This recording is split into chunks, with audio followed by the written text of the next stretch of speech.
Biggers with the Nissan Skyline, and there the ex-Chris Hodges Touring Car Sierra of Craig Davis on row 3. Malcolm Wise and Andy Wilson share the third row. Stratton Mackay's very smart Subaru is on row 4 with Richard Brent, a former champion in his Peugeot. Nick Williamson, who had problems in race 1, hopefully he's going to be okay to be on row 5. I think the car is there, and even there he's going to be with him. Well, Matt James, the racing editor of Motorsport News, joins me once again.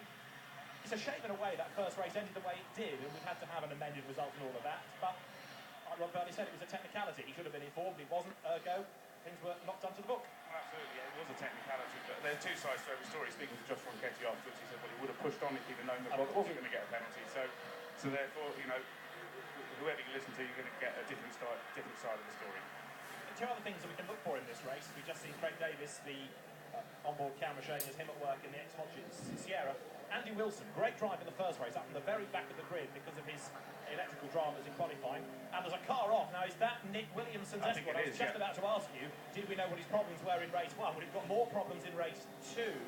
Because that, I'm pretty sure, is Nick Williamson's Escort from row 5, which suddenly went onto the grass. Good job it's four-wheel drive and it's get itself back off the grass. But yeah, I spoke to Nick's team after the opening race. They had some fuel starvation problems, so there was pipes with fuel draining around all over the place as I approached them, and they told me to be careful. So I did. Now, next question is he going to work his way through to start on row 5? I think he should probably start at the very back of the grid now after that. But anyway, we'll see what happens. We've got 2 rolling start warming up laps for these cars. They run on racing tyres, and so the extra lap is such a short lap round Mallory Park is pretty important to get a bit more temperature into them, and expect to see a shot of the white Ford Escort storming its way back up through the field, because that will be the recovering Nick Williamson. Yes, he is getting himself back into the mix.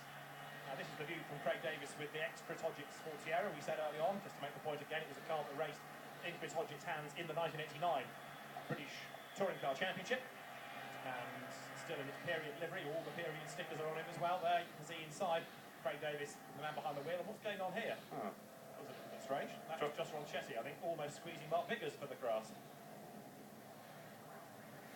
One gets the feeling here that emotions are running a bit high in 1 or 2 cars, Matt. Absolutely, yeah. There's a little bit of jockeying for supremacy on the warm-up there.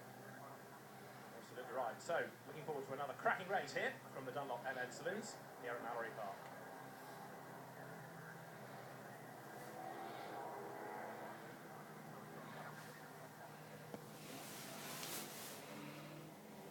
A 10-minute race for the Dunlop Motorsport News Saloon Car Championship here at this Motors TV live race day from Mallory Park. Rob Burley in the Ford Escort, the man on pole position, the race 1 winner. Josh Ronchetti with the Talbot Sunbeam Lotus with him on the front of the grid. Mark Biggers shares row 2. The Nissan with the Ford of Craig Davis, row 3. Malcolm Wise and Andy Wilson in their Ford Escorts. And if Nick Williamson's fuel starvation problems have been sorted, his white Ford Escort, despite its off on that first warming up lap, will be one to watch from the back of the grid. So, the Union flag is ready, the pace car peels off the road, and so the flag in a moment will be dropped to get the race underway, which it is now. And this time it's a much tidier start and a good getaway by the Nissan and Mark Biggers on the run down towards Gerrard's for the first time, but Rob Burley leads the way. Biggers goes second, Ronchetti drops to third, Davis fourth, Wilson in the orange Escort fifth, Nick Williamson in sixth ahead of Malcolm Wise as they turn their way for the first time out of Gerrard's onto the Stevie Straight, and Rob Burley, peach of a start, he leads by a reasonable gap already. He certainly does. You can really tell the cars have got a lot of VHP. Those are the cars that are going to be quick off the line. Josh Ronchetti in that little Sunbeam is going to make up the time in the corner. He's come to outright now. That's why he's dropped back. He's in third place now, and he's coming under pressure from Craig Davis. But that's still a very rapid Talbot Sunbeam Lotus, 315 brake horsepower. It belts out down towards the hairpin. He's on the tail of Mark Biggers, the ex-motorbike racer, and Davis losing out. Nick Williamson, is that going around the outside? It is. Nick Williamson trying to drive all the way around the outside of everybody. Josh Ronchetti on the lock stops as he came out of the corner. That made the road wide. That's helped Craig Davis up. But look at Rob Burley, he's gone. Now Nick Williamson is going great guns here. Absolutely fantastic start. He goes down towards Gerrard's. Now, you know when I asked you whether or not he was doing the right thing by carving his way up through the field? Yes. I'm hearing that he did not. I did think if everyone's gone past you, you're meant to stay at the back of the grid, but he's worked his way through. There's a penalty perhaps for Nick Williamson. That's just being reviewed by the race officials now. So Williamson is fighting good track position. He's just lost out 1 spot to Ronchetti, but he may cop a 10-second penalty for starting out of position. Down towards the S as he goes. Nick Williamson then, that was some very brave driving out of the hairpin, but his efforts on the second green flag to get back his grid position may have gone against him here. Again, he tries that outside line, 4-wheel drive will help him come out of the corner, won't it? It certainly will, absolutely brave. Look at Josh Ronchetti again on the knock stop. He loves throwing that car sideways as he comes out the hairpin. Probably not the quickest way. The 4-wheel drive traction Williamson's car should have given him the advantage. In fact, he's inside Biggers now as they come across the start-finish line. And Nissan with four-wheel drive as well. They go past the bits together, and Mark Vickers has the advantage. Williamson switches sides, goes up the inside, and he has now been given, we're getting news, the 10-second penalty of a false start for Nick Williamson. So that's going to drop him way, way down the order, isn't it? It's going to put him into 11th place overall. And I wonder if the drivers behind him are going to know about that, because it's going to alter their opinion on whether they attack him or whether they just let him get on with it, because they know he's not getting results that far up at the end.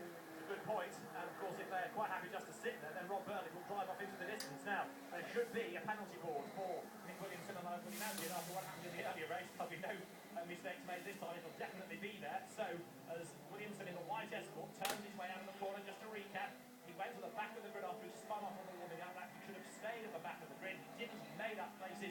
That is a false start. There's the 10-second penalty board. There's the number. Number 7 is Nick Williamson.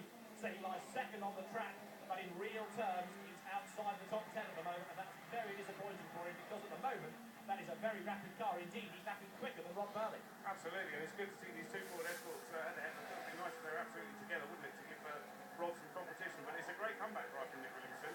Yeah. But he's in that 10-second penalty board, and so is everybody else. So as we're saying, that might change their approach to the race. Josh Ronchetti still struggling, isn't he, to get back onto absolute terms with Mark Vickers with that very rapid Nissan Skyline. Of course, with one car short, Darren Bly with his Nissan very rapid in qualifying. That blew an engine and went home early, and whoops, a big, big lock up there. Mark Vickers teetering on the brink of adhesion going into the hairpin, but he managed to catch it. But Ronchetti's almost level with him. And Nick Williamson, that must be the fuel starvation again, because the car slows, loses 2 places. Coming down to the devil's elbow, that penalty is sort of academic if the car's really hot and splutter. Yeah, it certainly is, but Mark Vickers knocking up into the hairpin there, a very dramatic moment for him. Of course, that car has got so much PHP, something like 600 brake horsepower. It's all very well in a straight line, but you try and stop for a 180-degree right-hand corner, you're going to have trouble. You're not wrong there. So we've got 6 minutes still on the clock. Quick little battle raging on here. So Nick Williamson, who is really 8th, but for the moment he's lying 3rd on the road. He's trying to keep at bay the tour that somebody knows for Josh Ronchetti. Now behind him, you've got the orange Ford Escort of Andy Wilson, which is making good, solid progress. Closing a little on those ahead of him. And then Craig Davies rounding out the top 6 on the road. Of course, on corrected times, he's 5th, with Williamson's penalty being applied to Sierra at the back of this train of cars. It's here where Nick Williamson struggled, and a very sideways Josh Ronchetti managed to hang on to that slide, but of course the peril in doing that is that you lose time, you scrub off speed, you get caught by the guy behind you. Absolutely, particularly when all those behind you are a four-wheel drive car, that's Andy Wilson's car. As we pointed out earlier on, it was his first race in that car earlier on today. It was only the 2nd race. He started from the very back of the grid in race 1. Now climbed his way up to 4th place on corrected time, so that's a fantastic performance. Whatever the problem was for Nick Williamson, it seems to have gone away now. Maybe it was that fuel starvation that we suspected it was earlier on. He's back on the pace of Vickers, and he's putting pressure on him to go into the S's. Ridiculously fast car, that of Nick Williamson. He's had some great battles with Rob Burley over the years, and now and again has been able to beat him. It's really his mission in life, isn't it, to get on the same pace as Rob Burley, who rather dominates his start of racing on. Williamson powers round the outside, little lock-up under braking for the hairpin, but he takes the place and he hangs on to the place, and that was a great move. Absolutely great move. I am wondering if Vickers has got some kind of braking problem. Did see him lock up a couple of laps ago. Very ginger into the S's that time, very ginger into the hairpin as well. So this is unleashed Williamson now to go chasing after Rob Burley, so this should be a good fight.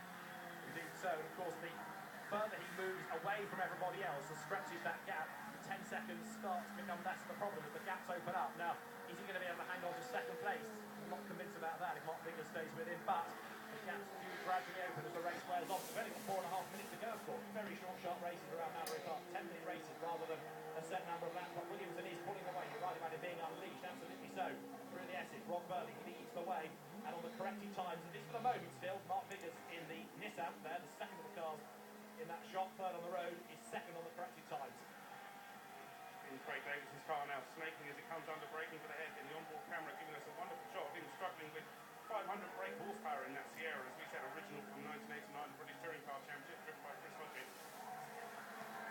And that Vickers gone back into 2nd place. Williamson has slowed again coming out of the elbow, so within that next bit of the circuit where it hesitated earlier, done it again, but as you made the point before, it then cures itself and he's straight back on the tail of the Nissan. It's really frustrating, isn't it?